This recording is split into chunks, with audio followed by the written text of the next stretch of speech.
நீங்க இல்லாததை உங்க மௌனம் தான் புரிய வைக்கும். நீங்க விளக்கம் கொடுக்கிறத நிறுத்தின உடனே, துரத்துறத நிறுத்தின உடனே, மத்தவங்க உங்கள பத்தி யோசிக்க ஆரம்பிப்பாங்க. இதுதான் அமைதியோட மேஜிக்.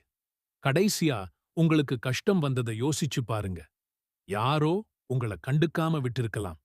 மதிக்காம பேசியிருக்கலாம். உடனே உங்க மனசு ஏதாவது பேசு. சண்டை போடு. உன் மதிப்பு என்னன்னு காட்டு. என்ன சொல்லியிருக்கும்.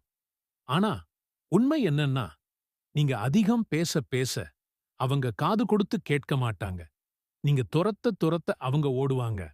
ஆனா, நீங்க அமைதியா விலகிட்ட திடீர்னு நீங்க, அவங்க கூட இருந்ததை விட, நீங்க இல்லாததை அவங்க அதிகமா உணர ஆரம்பிப்பாங்க. உங்க அமைதியே புரியாத ஒருத்தருக்கு, நீங்க 1000 வார்த்தை பேசினாலும் புரிய போறது இல்ல. நீங்க கெஞ்சுவீங்கன்னு நினைக்கிற இடத்துல, நீங்க அமைதியா இருந்தா, அவங்க செஞ்சது அவங்களுக்கே ஒரு கண்ணாடி மாதிரி தெரியும். நீ என்ன செஞ்சன்னு நான் பார்த்தேன். ஆனா, அதை உனக்கு விளக்குற அளவுக்கு என் சுயமரியாதையை நான் குறைக்க மாட்டேன்னு உங்க மௌனம் சொல்லும். அவங்களுக்கு உண்மையிலேயே அக்கறை இருந்தா, அவங்களே வந்து இருப்பாங்க. மரியாதை இருந்தா, அவங்களே பேசி இருப்பாங்க. அதனால நீங்க அமைதியா இருங்க. அந்த அமைதியில் நீங்க இழந்த சக்தி உங்களுக்கு திரும்ப கிடைக்கும்.